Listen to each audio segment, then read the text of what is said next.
மீனராசி நேயர்களே, இந்த வீடியோ உங்களுக்கே தற்செயலா வந்ததுன்னு நினைக்காதீங்க. இப்போ நீங்க இதை பார்த்துட்டு இருக்கீங்க அப்படின்னா அதுக்கு பின்னாடி ஒரு காரணம் இருக்கு. சமீப காலமா மனசுல ஏதோ ஒரு குழப்பம், எப்போ என் வாழ்க்கை சரியான பாதைக்கு போகும்னு ஒரு கேள்வி. அந்த பதிலை தேடிதான் இப்போ நீங்க இங்க வந்திருக்கீங்க. நம்ம எல்லாரும் ஒரே மாதிரி இல்லைங்க, ஒவ்வொருத்தருக்கும் ஒரு தனி பாதை இருக்கு. சில நேரம் அது நம்ம கைக்கு எட்டாத மாதிரி தோணும், சில நேரம் வாழ்க்கை நம்மளை சோதிக்கும். ஆனா அந்த நேரத்துல நம்மளை காப்பாத்தி வழி நடத்துற ஒரு சக்தி இருக்குதுங்க. அதுதான் நம்மளுடைய குலதெய்வம். பல தடவை கடைசி நிமிஷத்துல விஷயங்கள் சரியாக இருக்கலாம், அது எல்லாம் சும்மா இல்லைங்க. அதுக்கு பின்னாடி குலதெய்வ அருள் தான் காரணமா இருக்கு. இந்த பலன்கள் உங்களுக்கு உண்மையிலேயே வேலை செய்யணும் அப்படின்னா இந்த நிமிஷத்துல ஒரு சின்ன விஷயம் செய்யுங்க. கமெண்ட் பாக்ஸ்ல உங்க குலதெய்வத்துடைய பெயரை எழுதுங்க. தெரியலனா உங்களுக்கு பிடிச்ச தெய்வத்துடைய பெயரை எழுதுங்க, மனசார எழுதுங்க. அந்த நம்பிக்கை தான் இந்த பலனோட சக்தி. இன்னும் நம்ம சேனலை சப்ஸ்கிரைப் பண்ணலன்னா மறக்காம சப்ஸ்கிரைப் பண்ணிக்கோங்க.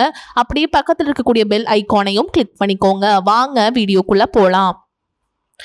அன்பான மீனராசி நேயர்களே, கருணையும் பொறுமையும் நிறைந்த தூய உள்ளம் கொண்டவங்களா நீங்க இருப்பீங்க. மற்றவங்களுடைய துன்பத்தை தன்னுடைய துன்பமாக எண்ணி உதவக்கூடிய நல்ல மனசு எப்பவுமே உங்களுக்கு இயல்பாகவே இருக்கும். குரு பகவானை ராசி அதிபதியாக கொண்ட உங்களுக்கு மனசில் இருக்கக்கூடிய எல்லா கேள்விகளுக்கும் பதில் தரக்கூடியதா இப்ப இருக்கக்கூடிய கிரக நிலைகள் இருக்கு.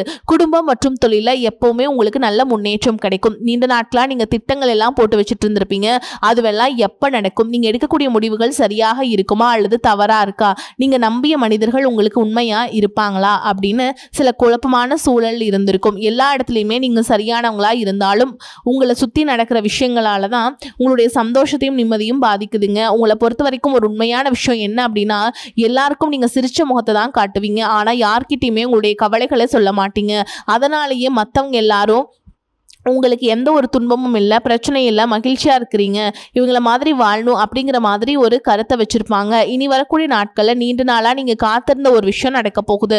உங்களுடைய மனசை நோகடிச்ச குடும்ப வாழ்க்கையில் சில தொல்லைகளை கொடுத்துட்டு இருந்த நபர்கள் உங்கள் வாழ்க்கையை விட்டு விலகக்கூடிய காலமாகவும் இது இருக்க போகுது.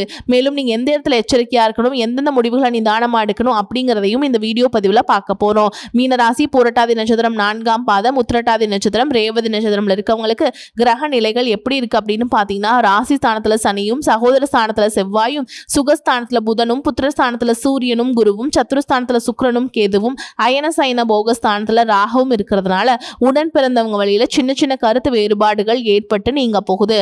குழந்தைகளை பொறுத்த வரைக்கும் எல்லாம் புரிஞ்சு செயல்படுவாங்க. உடல் ஆரோக்கியம் தொடர்பான இன்னல்கள் உங்களை விட்டு விலக்கும். சீக்கிரமா முடிவெடுக்கக்கூடிய சின்ன சின்ன விஷயங்களுக்கு கூட பெருசா யோசிச்சு நீங்களே எல்லா விஷயத்தையுமே தாமதப்படுத்துற மாதிரியான சூழல் உருவாகும். காலம் பற்றிய சிந்தனையே உங்களுக்கு அதிகமா இருக்கும். அரசு பணியில் இருக்கவங்களுக்கு ஒரு விதமான பயம் மற்றும் தன்னுடைய பொறுப்பில் இருக்கக்கூடிய அத்தனை வேலைகளையும் முடிக்கிறதுக்கு நீங்க விருப்பம் காட்டுவீங்க. மேலும் நீங்கள் எந்த இடத்துல கவனமாக இருக்கணும் அப்படின்னு பார்த்தீங்கன்னா, அதிக முதலீடு கொண்ட செயல்களில் செயல்படும் பொழுது அந்த துறை சார்ந்த வல்லுநர்கள் மற்றும் குடும்பத்தார்கிட்ட ஆலோசனை செய்யாமல் நீங்கள் எடுத்த எந்த இடத்துல முதலீடு செய்யக்கூடாது. கலை சார்ந்த பணிகளில் உங்களுக்கு ஆர்வம் உண்டாகும். மாணவர்களுக்கு பார்த்தீங்க அப்படின்னா ஞாபக சக்தி கூடும். சில அனுபவங்கள் மூலமாக உங்களுடைய மன வலிமை அதிகரிக்கும். மற்றவங்க பேசக்கூடிய வார்த்தைகளை ஈஸியாக நம்பி ஏமாறக்கூடிய சூழலும் உங்களுக்கு இருக்கு. குடும்ப உறவுகளோடு பார்த்தீங்கன்னா கடந்த 2-3 மாதங்களா பனிப்போர், மனசங்கடங்கள், போட்டி, பொறாமை, எதிர்ப்பு இது எல்லாமே கொஞ்சம் கொஞ்சமா முடிவுக்கு வரப்போகுதுங்க. உங்க ராசிக்கு 2, 9 இடங்களுக்கு அதிபதியான செவ்வாய் சகாயஸ்தானத்துல சஞ்சரிக்கும் போது தன வரவு உங்களுக்கு தாராளமா இருந்தாலும் தொழில் முன்னேற்றத்திற்கு முதலீடு செய்வதற்கு கேட்ட இடத்துல எல்லாமே உங்களுக்கு தொகை கிடைக்கும். சகோதர வழியில ஒற்றுமை திருப்தியை தரும். தந்தை வழி உறவில் இருந்த விரிசல்கள் அகலும். இதுவரைக்கும் மற்ற சகோதரர்களிடம் காட்டிய பாசத்தை பெற்றோர்கள் உங்களிடம் காட்டுவாங்க. பூர்வீக சொத்துக்களை வச்சுக்கலாமா, கொடுத்துட்டு புதிய சொத்துக்களை வாங்கலாமா அப்படின்னு யோசிப்பீங்க. நண்பர்கள் மூலமாக நன்மைகள் எல்லாமே கிடைக்க போகுது. புதிய புதிய முயற்சிகளை ஈடுபடும் பொழுது அனுபவம் உடையவர்களுடைய ஆலோசனை உங்களுக்கு ரொம்பவே முக்கியம். மேலும் உங்களுக்கு சிறப்பான பலன்கள் கிடைக்கணும். தடைகள் இருக்கக்கூடாது அப்படின்னா குரு வழிபாடும், சுக்கிர வழிபாடும், சனிக்கிழமைகளை பைரவர் வழிபாடும் உங்களுக்கு மிகப்பெரிய வளர்ச்சியை கொடுக்கும் அப்படிங்கறத ஞாபகம் வச்சுக்கணும். வியாபாரம் மற்றும் தொழில் செய்றவங்களுக்கு ஏற்றமும் உங்களுக்கு இறக்கமான சூழல்கள் இருக்கும். லாபம் கிடைக்கல அப்படிங்கிறதுக்காக எந்த இடத்துலையும் மனசொடைஞ்சு போகாம இருக்கிற குறைகளை நிவர்த்தி செஞ்சீங்க அப்படின்னா உங்களுக்கு சீரான முன்னேற்றம் இனி வரக்கூடிய நாட்களில் கிடைக்க போகுது. இந்த சூழல்களை எல்லாம் சரியா நீங்க கடந்து வந்தீங்க அப்படின்னா குடும்ப தலைவிகளுக்கு குடும்பத்துல மகிழ்ச்சியும் ஒற்றுமையும் நிலவும். கணவர் தங்களுடைய ஆலோசனைகளை ஏற்று செயல்படுவாங்க. பிள்ளைகளின் கல்வி மற்றும் வேலை தொடர்பான நல்ல செய்திகள் கிடைக்கும். உறவினர்களுடைய அன்பும் ஆதரவும் அதிகரிக்கும். வீட்டிற்கு புதிய வசதிகளை எல்லாம் செய்வீங்க. குடும்பத்துல சுப நிகழ்ச்சி காலனை ஏற்பாடுகள் நடக்கும். கலைத்துறையில் இருக்கவங்களுக்கு எதிர்பார்த்த கதாபாத்திரம், புதிய வாய்ப்புகள், ரசிகர்களுடைய ஆதரவு எல்லாமே கிடைக்குங்க. வேலை செய்யக்கூடிய இடத்துல உங்களுடைய உழைப்பிற்கு உரிய அங்கீகாரம் எல்லாமே கிடைக்கும். மேல் அதிகாரிகளிடையே பாராட்டுகளை வாங்குவீங்க. எவ்வளவு பணிச்சுமைகள் இருந்தாலும் அதையெல்லாம் திறமையா செஞ்சு முடிப்பீங்க.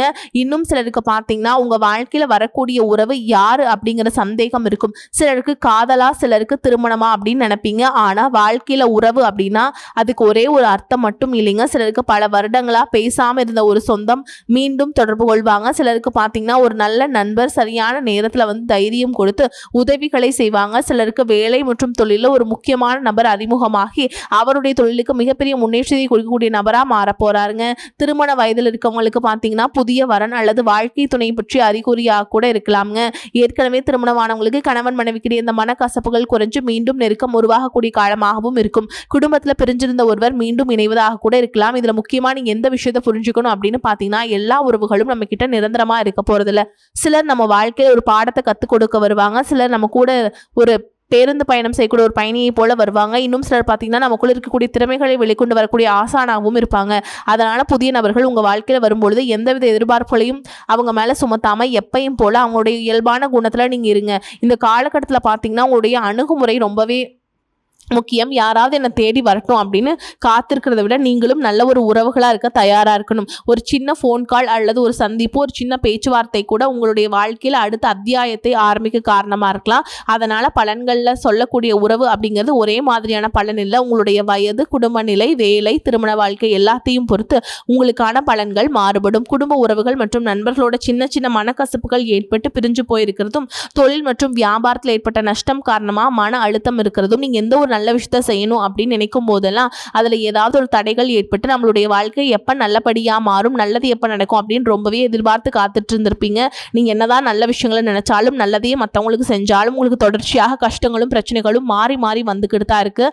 அதையெல்லாம் மறந்துட்டு தான் உண்டு தான் வேலை உண்டு அப்படின்னு இருந்தாலும் மனசுக்குள்ள ஏதோ ஒரு கவலை, ஏதோ ஒரு குழப்பம் உங்களை அதிகமாக யோசிக்க வச்சுட்டு இருக்கும். யாராவது என்னுடைய குழப்பங்களுக்கு பதில் சொல்ல மாட்டாங்களா, நல்ல தீர்வு சொல்ல மாட்டாங்களா, கடைசிக்கு என்னுடைய கஷ்டங்களை காது கொடுத்து கேட்க மாட்டாங்களா, ஆறுதலா நல்ல வார்த்தை பேச மாட்டாங்களா, என்னை உண்மையா நேசிக்க மாட்டாங்களா, எதிர்பார்ப்பு இல்லாம என்கிட்ட பழக மாட்டாங்களா அப்படின்னு தான் நீங்க ஆதங்கப்படுறீங்க. இப்படி நினைக்கக்கூடிய உங்ககிட்ட நான் சொல்லக்கூடிய ஒரே ஒரு விஷயம், உங்களுடைய வாழ்க்கையில் உங்களுக்கு பிரச்சனைகள் இருக்கு, கஷ்டங்கள் வருது அப்படின்னா நீங்க நிறைய பாவங்கள் பண்ணிட்டீங்க அப்படின்னு அர்த்தம் இல்லை.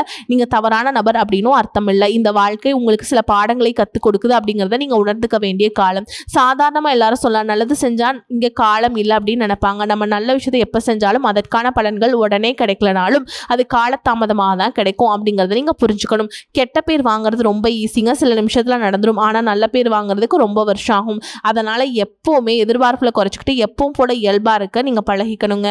இப்போ வரைக்கும் நீங்கள் எப்படிப்பட்ட கஷ்டமான சூழலில் இருந்தாலும் சரி அதுவெல்லாம் நிரந்தரம் கிடையாது. உங்கள் வாழ்க்கை இன்னும் முடிஞ்சிடல அப்படிங்கிறத எங்கள் ஞாபகத்தில் வச்சுக்கணும். இப்போ உங்கள் வாழ்க்கையில் இருக்கக்கூடிய கடன் பிரச்சனையோ, கணவன் மனைவி பிரிவோ, அல்லது காதல் தோல்வியோ, அல்லது வேலை இல்லாமல் கஷ்டப்படுறதோ, இது மாதிரி உங்கள் வாழ்க்கையில் உங்களை சுற்றி நடக்கக்கூடிய எல்லா விஷயங்களும் உங்களை அழிக்கிறதுக்காக வரல, உங்களை மாற்றுறதுக்காக வந்திருக்கு. ஒரு புதுவிதமான வாழ்க்கையை எதிர்காலத்தில் நீங்கள் வாழ போகிறீங்க. அதுக்கான ஒரு அடித்தளமாக தான் இதை நீங்கள் எடுத்துக்கணும். சிலருக்கு பார்த்தீங்கன்னா இந்த பிரச்சனையெல்லாம் கொஞ்ச நாளாக இருந்தால் பரவாயில்ல, ரொம்ப வருஷமாக அப்படி தான் போயிட்டுருக்கு, எனக்கு சுத்தமாக நிம்மதியே இல்லை, என் குடும்பத்தில் சந்தோஷம் இல்லை, என்னை எல்லாரும் ஏமாத்துறாங்க, எப்போவும் நான் மற்றவங்களுக்காக வாழ்கிற மாதிரியே இருக்குது, எனக்கு பிடிச்ச சின்ன சின்ன ஆசைகளை கூட என்னால் நிறைவேற்றிக்க முடியல, இதையெல்லாம் ஒரு நிமிஷம் நினச்சி பார்க்கும்போது என்னடா இந்த வாழ்க்கை ஓடிட்டே இருக்கும், இதுவெல்லாம் எப்போ சரியாகும் அப்படிங்கிற கேள்விகளுக்கெல்லாம் பதில் தெரியாம தான் இன்னமுமே நீங்க வாழ்ந்துட்டு இருக்கீங்க. இப்போ நீங்க எப்படிப்பட்ட சூழ்நிலை இருந்தாலும், எவ்வளவு மன அழுத்தத்தில் இருந்தாலும் அதுவெல்லாம் உங்களுக்கு கூடிய சீக்கிரத்திலேயே மாறப்போகுது அப்படிங்கிறத நீங்க ஞாபகம் வச்சுக்கோங்க. சாதாரண 1 டிகிரி 2 டிகிரி படிச்சுட்டு வேலை இல்லாம சில பேர் இருப்பீங்க. சில பேர் தன்னுடைய படிப்புக்கு சம்மந்தமே இல்லாம குறைவான சம்பளத்துல தன்னுடைய குடும்ப கஷ்டத்துக்காக ஏதாவது ஒரு வேலையை செஞ்சுட்டு இருந்திருப்பீங்க. இந்த சுக்கிர ஆதித்ய யோகம் காரணமா உங்களுடைய மனசுக்கு பிடிச்ச மாதிரியான நல்ல வேலை அதிகமான சம்பளத்தோட கிடைக்க போகுது. அதே நேரத்தில் அந்த வேலையில சில சவால்களை எல்லாம் கடந்து வந்தீங்க அப்படின்னா சில மாதங்களுக்கு பிறகு உங்களுக்கு பதவி உயர்வும் கிடைக்க போகுது. தொழில் மற்றும் வியாபாரம் மூலமாக நஷ்டத்தை சந்திச்சு கடன்ல இருக்கவங்களுக்கும் உங்களுடைய புதிய யுக்திகள் மற்றும் புதிய முயற்சிகள் மூலமாக எல்லாவற்றிலும் இருந்து மீண்டு வருவீங்க. எதிர்பாராத நபர்கள் மூலமாக உங்களுக்கு உதவிகள் கிடைக்கும். நல்ல வேலையாட்கள் கிடைப்பாங்க. உங்களுடைய பொருளாதாரம் உயரப்போகுது. குடும்ப வாழ்க்கை இனிமையாக இருந்தாலும் குழந்தை பாக்கியம் இல்லை அப்படின்னு கோயிலுக்கும் ஹாஸ்பிட்டலுக்கும் மாறி மாறி போயிட்டு வந்திருப்பீங்க. சரியான புரிதலோடு சரியான மருத்துவ சிகிச்சைகள் மற்றும் குலதெய்வத்திற்கு பொங்கல் வச்சு வழிபாடு செய்வது, ஆரோக்கியமான விஷயங்களை செய்வதன் மூலமா இந்த வருடத்தின் இறுதிக்குள்ள நிச்சயமா உங்களுக்கு குழந்தை பாக்கியம் கிடைப்பதற்கான வாய்ப்புகள் இருக்கு. அப்படி உங்களுக்கு கரு உருவாகக்கூடிய சூழல்ல நீண்ட தூர பயணங்களையும் அளவுக்கு அதிகமாக யோசிக்கிறதையும் முற்றிலுமா நீங்க தவிர்த்தி ஆகணும். இதை மட்டும் நீங்க சரியா சரியா செஞ்சுட்டு வந்தீங்க அப்படின்னா அழகும் அறிவும் ஒன்றாக இருக்கக்கூடிய குழந்தை பிறக்கும். இது நாள் வரைக்கும் நீங்க என்னதான் பாசிட்டிவா இருந்தாலும் உங்களுடைய மனசுல நெகட்டிவான எண்ணங்கள் வந்து எந்த ஒரு காரியத்தை செஞ்சாலும் அதுல உங்களுக்கு முழு திருப்தி இல்லாத மனநிலையா இருந்திருக்கும். அதனாலே உங்களுக்கு மனதளவுல பல சோதனைகள் எல்லாமே வந்திருக்கும். உங்களுடைய கடின உழைப்பால உங்களுக்கு வருமானம் அதிகமா வரக்கூடிய சூழல் இருந்தாலும் வருமானத்தையும் மீறி அதிகமாக கடன் வாங்கி செலவு செய்யக்கூடிய சூழலும் இருந்திருக்கும். சில இடங்களில் மற்றவங்களுக்கு கடனாக பணத்தை கொடுத்துட்டு அதை திரும்ப வாங்க முடியாமல் ரொம்பவே மன உளைச்சலுக்கு ஆளாகி இருப்பீங்க. இதனாலே குடும்பத்திலையும் சரி தொழிலையும் சரி உங்களுக்கு நிம்மதி இருந்திருக்காது. உடல் ஆரோக்கியத்தை பொறுத்த வரைக்கும் 50 வயசுக்கு மேலே இருக்கவங்க ஏதாவது உடல் பிரச்சனை காரணமாக மருந்து மாத்திரைகளை அதிகமாக சாப்பிடுவீங்க. ஆனால் அது குணமடையாமல் தொடர்ந்து பிரச்சனைகளை கொடுத்துட்டே இருந்திருக்கும். இனி வரக்கூடிய கிரக நிலைகள் காரணமாக மருந்துகளோடு இயற்கையான உணவு முறைகளையும் நீங்கள் எடுத்துக்கிட்டீங்க அப்படின்னா உங்களுடைய உடல் பெறும் எல்லா விதமான துன்பங்கள்ல இருந்தும் நீங்க மீண்டு வர போறீங்க. உங்களுடைய வாழ்க்கையில மத்தவங்க அவங்களுடைய சுயநலத்துக்காக தெரிஞ்சே உங்களுக்கு சில துரோகங்களை எல்லாம் செஞ்சிருப்பாங்க. மத்தவங்க செஞ்ச தப்புக்கும் நீங்களே பழி ஏத்துக்கிற மாதிரி இருந்திருக்கும். ஒரு விஷயத்த நல்லா புரிஞ்சுக்கோங்க, சிலரை மாற்ற முடியாது, ஆனா நம்மளை நம்ம மாத்திக்க முடியும். உங்களுடைய வாழ்க்கையில ஒவ்வொரு நிலையிலையும் ஒவ்வொரு நாளும் ஒவ்வொரு செயலுக்கும் ஒவ்வொருத்தருடைய விமர்சனத்துக்கும் பதில் கொடுத்துட்டு இருக்க முடியாது. இயற்கைக்கும் கடவுளுக்கும் நம்மளுடைய மனசாட்சிக்கு உண்மையாக இருந்து யாரோட மனசையும் புண்படுத்தாம நம்ம அடுத்த நிலையை நோக்கி போய்கிட்டே இருக்கணும். நீங்க பெருசா மதிச்சு சில உறவுகள் உயிராக நினைக்கக்கூடிய சில மனிதர்கள், எதிர்காலம் அப்படின்னு நினைச்சிட்டு இருக்கக்கூடிய குழந்தைகளும் ஆதரவாக இருக்கக்கூடிய குடும்பமுமே உங்களுக்கு பல கஷ்டங்கள் எல்லாமே கொடுத்திருக்காங்க. இவ்வளவு வழிகளையும் வேதனைகளையும் கடந்து இன்னமும் நீங்க ஓரளவுக்கு நல்லா இருக்கீங்க அப்படின்னா அதுக்கு மிக முக்கியமான காரணம் நீங்க கடவுள் மேல வச்சிருக்கிற நம்பிக்கையும் இதுவரைக்கும் நீங்க செஞ்ச நல்ல காரியங்கள் தான் காரணம் அப்படிங்கிறத புரிஞ்சுக்கோங்க. உங்களை பொறுத்த வரைக்கும் இந்த வாழ்க்கையில் நீங்க பெருசா எதையுமே ஆசைப்படல. ஆரோக்கியமான சாப்பாடு, தனக்குன்னு சந்தோஷமான நல்ல குடும்பம், மனசுக்கு பிடிச்ச வீடு, தேவைகளை எல்லாம் பூர்த்தி செய்யக்கூடிய அளவுக்கு வருமானம் கொடுக்கக்கூடிய வேலையோ தொழிலோ இது இருந்தா போதும். உடல் ஆரோக்கியமும் நிம்மதியான தூக்கமும் இருந்தா போதும் அப்படின்னு தான் நினைக்கிறீங்க. உங்களுக்கு இந்த அடிப்படையான விஷயங்கள் ஓரளவுக்கு கிடைச்சாலும் மனசுல நிம்மதி இல்லாதனால உங்க முகத்திலையும் தேஜஸ் இல்ல. இதுக்கப்புறமாவது இந்த வாழ்க்கையை நல்லா என்ஜாய் பண்ணும் அப்படின்னு நீங்க ரொம்பவே நம்பிட்டு இருக்கீங்க. நடக்கிற விஷயங்கள் எல்லாம் பாதிதான் நிறைவேறுது. இதனாலேயே உங்க வாழ்க்கை கனவு மாதிரி ஒரு பிடிப்பே இல்லாம தான் போயிட்டு இருக்கு. எதை செய்ய போனாலும் ஏதாவது ஒரு தடைகள் வந்து உங்களுடைய வாழ்க்கையை முடிக்கிற மாதிரியே இடைஞ்சலா இருந்திருக்கும். இக்கட்டான நேரத்தில் யாராவது எனக்கு சின்ன ஒரு உதவி செய்ய மாட்டாங்களா, எனக்கு கை கொடுத்து தூக்கி விட மாட்டாங்களா அப்படின்னு எத்தனையோ முறை கடவுள்கிட்ட நீங்க வேண்டுதல் வச்சிருப்பீங்க. உங்களுடைய அத்தனை வேண்டுதல்களும் இனி பழிக்க போகுது. இதுவரைக்கும் வாடகை வீட்டில் இருந்திருப்பீங்க. அதனாலே உங்களுக்கு திருமணம் சில நேரங்களில் தடைபட்டு இருந்திருக்கும். இப்ப நேரடியா சொல்லாம ஜாதகம் சரியில்லை, பொருத்தம் இல்லை, அரசாங்க வேலையில, பெற்றோர்கள் சொல்லி அப்படின்னு ஏதோ ஒரு காரணம் சொல்லி தட்டி கழிச்சிட்டு போயிட்டே இருக்காங்க. நீங்களா காதலிச்சா கூட அவங்களும் ஏதோ ஒரு சந்தர்ப்பத்துல எங்கள் அப்பா அம்மா ஒத்துக்கல, எனக்கு உன்னை பிடிக்கல அப்படின்னு கடைசி நேரத்தில் ஏமாற்றிட்டு போகக்கூடிய சூழலும் இருந்திருக்கும். இனி வரக்கூடிய காலங்களில் உங்களுக்கு நல்ல வேலை வாய்ப்பு அமையும் பொழுது அந்த இடத்துல உங்களுடைய திறமைகளுக்கு மதிப்பு கொடுப்பாங்க. உங்களுடைய நிர்வாகத்திறன் மற்றும் தலைமை பண்பு அதிகரிக்கும். மற்றவங்களுடைய மதிப்பு மரியாதை வைக்கிற மாதிரியான செயல்களை செய்வீங்க. துணிச்சலான முடிவுகளை எடுப்பீங்க. இது வரைக்கும் பொது இடங்களில் நல்ல விஷயங்களை செய்யறதுக்கு கொஞ்சம் தயங்கி நின்றுப்பீங்க. ஆனால் இதுக்கப்புறமா நீங்கள் துணிஞ்சு செய்ய போகிறீங்க. இதன் காரணமாக உங்களுக்கு போட்டியாளர்கள் யாருமே இருக்க மாட்டாங்க. எதிரிகள் யாரும் குறுக்க வர மாட்டாங்க. உங்களுடைய முன்னேற்றத்தை தடுத்து நிறுத்த இங்கே யாரும் இருக்க மாட்டாங்க. புதனும் சுக்கிரனும் உங்களுடைய பேச்சு திறமைக்கு காரணமா இருக்க போறாங்க. இதுவரைக்கும் நீங்க பேசின பேச்சை விட நீ எல்லார்கிட்டயுமே நம்பிக்கையோடு பேச போறீங்க. உங்களுடைய பேச்சுல ஒரு காந்த சக்தி இருக்க போகுது. புத்திசாலித்தனமான முடிவுகளை எடுப்பீங்க. உங்களுடைய நண்பர்கள் வட்டம் விரிவாக போகுது. குடும்பத்துல நெருங்கிய உறவுகள் மரணத்தால மன வலிமை இழந்து ரொம்பவே கஷ்டப்பட்டுட்டு இருந்திருப்பாங்க. இதற்கு பிறகு மன வலிமையோடு எல்லா காரியங்களையுமே நீங்க செய்ய போறீங்க. உங்களுக்கு நல்ல வாழ்க்கை துணை அமைய போறாங்க. அதுவும் கை நிறைய சம்பளம் வாங்கக்கூடிய அழகான வாழ்க்கை துணை அமைவாங்க. உங்களுடைய 2 பேருடைய வருமானமும் உங்க குடும்ப பொருளாதார சூழலை உயர்த்த போகுது. திருமணம் முடிஞ்சதுக்கு அப்புறம் புதிதாக உங்களுக்கு சொந்த வீடு, வாகனம் எல்லாமே சாத்தியமாகும். வெகு விரைவிலேயே நீங்க நினைச்ச மாதிரியான வாழ்க்கையை நீங்க வாழ போறீங்க. நீண்ட காலமா உங்க குடும்பத்துல வாழ்க்கை துணையின் உறவுகள் மூலமாக நிறைய பிரச்சனைகளை எல்லாம் சந்திச்சுட்டு வந்துட்டு இருப்பீங்க. நீண்ட காலமா உங்களுக்கு பிரச்சனைகளை கொடுத்து கொண்டு வந்த உங்களுடைய வாழ்க்கை துணையின் உறவுகள் உங்களை விட்டு விலகி போக போறாங்க. அவங்க செஞ்ச பாவங்களுக்கும் மனசாட்சி இல்லாம நடந்துக்கிட்டதுக்கும் சரியான தண்டனை கிடைக்க போகுதுங்க. இதற்கு பிறகு குற்ற உணர்ச்சியால் அவங்களே உங்ககிட்ட மன்னிப்பும் கேட்க போகிறாங்க. இந்த மாதிரியான நல்ல விஷயங்கள் உங்கள் வாழ்க்கையில் நடந்து உங்கள் வாழ்க்கையவே தலைகீழாக மாற்ற போகுது. இதனால் நீங்கள் நம்பிக்கையோடு இருங்க. இந்த கிரகநிலைகள் காரணமாக நல்ல விஷயங்கள் நடக்கும்போது அதை தடுக்கிறதுக்கும் கெடுக்கிறதுக்கும் சில நேரங்கள் கெட்டதாக அமையும். சில மனிதர்கள் தடையாக வந்து நிற்பாங்க. அதனால் எல்லா இடத்துலையுமே கவனமாக இருக்கணும். யாருக்கும் எந்த இடத்துலையும் விஷயத்தை முழுசாக தெரிஞ்சுக்காமல் வாக்குறுதிகள் கொடுக்கறதோ பொருளாதார உதவிகள் செய்கிறதையோ உடனே செய்யாமல் கொஞ்சம் யோசிச்சுட்டு செய்யலாம். இந்த மாதிரி உங்கள் வாழ்க்கையில் நல்ல விஷயங்கள் நடக்கும் பொழுது உங்களுடைய நல்ல பேரை கெடுக்கிறதுக்கும் உங்களை அவமானப்படுத்தணும் அப்படிங்கிறதுக்காகவும் சில மனிதர்கள் எந்த எல்லைக்கும் போய் தவறான விஷயங்களை செய்வாங்க. அதனால உங்களுக்கு அறிமுகம் இல்லாத ஆண்கள் மற்றும் பெண்கள் கிட்ட பேசும் பொழுதும் பழகும் பொழுதும் உங்களுடைய வார்த்தைகளை நீங்க கவனமா இருக்கணும். சனிக்கிழமைகளை சனி வழிபாடு செய்யறதும் பிரதோஷ நாட்களை சிவனை வழிபாடு செய்யறதும் உங்களுக்கு சிறப்பான பலன்களை கொடுக்கும். இதுவரைக்கும் நீங்க எதையாவது வேண்டுதல் வச்சுட்டு நிறைவேற்றாம இருந்தீங்க அப்படின்னா அந்த வேண்டுதல்களை நிறைவேற்றுங்க. உங்க வாழ்க்கையில் நீ எந்த விஷயத்துக்கும் தடைகள் அப்படிங்கிறது இருக்காது. எல்லாமே நல்லபடியா அமையும். தன்னம்பிக்கையோடவும் தைரியத்தோடவும் ஒவ்வொரு அடியையும் எடுத்து வைங்க. ஜெயிக்க போறீங்க. அது யாராலும் தடுத்து நிறுத்த முடியாது. உங்களுக்கு நல்லதே நடக்கும். வாழ்த்துக்கள். வாழ்க வளமோடு நலமோடு. நன்றி, வணக்கம்.